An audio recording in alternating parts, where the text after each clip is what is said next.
इंदापुरात आज देवेंद्र फडणवीस यांचा मेळावा पार पडलेला आहे आणि या सगळ्या पार्श्वभूमीवरती गेल्या काही दिवसांपासून इंदापुरात जी काही नाराजी होती ती दूर करण्याचा प्रयत्न आज देवेंद्र फडणवीसांनी केलेला आहे। या संदर्भात बोलण्यासाठी आता आपल्यासोबत अंकिता पाटील आहेत। काय सांगणार, आज देवेंद्र फडणवीस या ठिकाणी आलेत आणि तुमची जी काही खतखत होती ती सगळी ऐकून घेतलेली आहे, त्यांनी सुद्धा काही मुद्दे मांडलेले आहेत। आता यापुढची नेमकी भूमिका काय असणार आहे? तुम्ही महायुतीच्या उमेदवार अर्थात सुनेत्रा पवार यांच्या प्रचारात सक्रिय होणार आहात का? आज आदरणीय देवेंद्र फडणवीस साहेबांनी इंदापूरमध्ये आज एक मोठ्या संख्येने आज एक मेळावा इथे संपन्न झाला।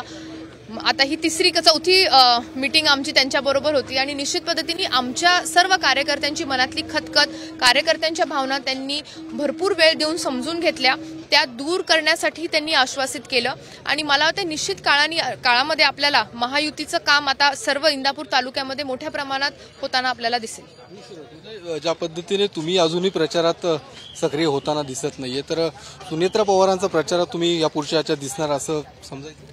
आता कसं आहे, महायुतीचा धर्म हा आता आपण पूर्ण बारामती लोकसभेमध्ये पाळणार आहोत। त्या बाबतीतली जी सगळी खतखत होती, कारण शेवटी आम्ही आजची जी फडणवीस साहेबांबरोबर जी होणारा हा मेळावा होता याच्यासाठी आम्ही आज वाट पाहत होतो आणि कार्यकर्त्यांमध्ये आज एक वेगळा आश्वासित त्यांना करण्यात आलं, त्यांच्यामध्ये आता उत्साह निर्माण झालेला आहे, त्यांना एक कॉन्फिडन्स आज फडणवीस साहेबांनी दिलेला आहे। त्यामुळे निश्चित पद्धतीने येणाऱ्या काळामध्ये आम्ही सर्वजण प्रचार करू। म्हणजे एकूणच जी काही नाराजी होती, जी काही खतखत होती ती आज दूर झाली असं म्हणता येईल?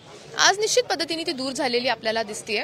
आज सगळ्या कार्यकर्त्यांची जी भूमिका आहे, सर्व जे प्रश्न आहेत हे त्यांनी समजून घेतले, त्यांनी इंदापूर तालुक्याचं पालकत्वही स्वीकारलेलं आहे। त्यामुळे मला नाही वाटत आता काही आम्हाला कुणाला काही आता विषय राहिलेले आहेत, त्यामुळे एकत्रित पद्धतीने सर्वजण काम करतील अशी मला आशा आहे।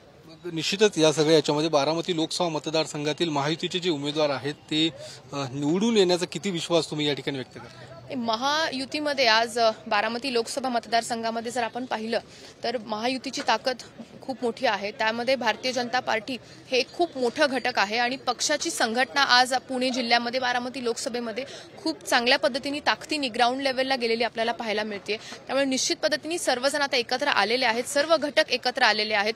आमच्याबरोबर अजून कुणाची काही नाराजी होती तीही सगळी फडणवीस साहेबांच्या माध्यमातून दूर झालेली आहे।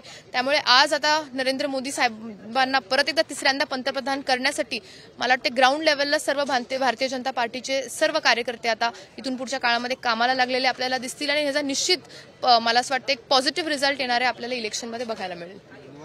तर या पुढच्या काळामध्ये जी काही खतखत होती ती आता दूर झालेली आहे आणि महायुतीचा उमेदवार निवडून येण्यासाठी ग्राउंड लेव्हलवरती आम्ही काम करणार असं अंकिता पाटील यांचं म्हणणं आहे। कॅमेरामन अभिजित पिसेसह योगेश बोरसे, TV9 मराठी, इंदापूर।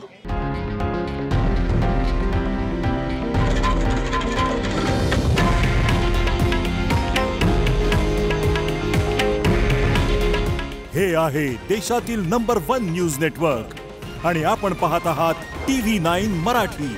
काळजी तुमची, हित महाराष्ट्राचं।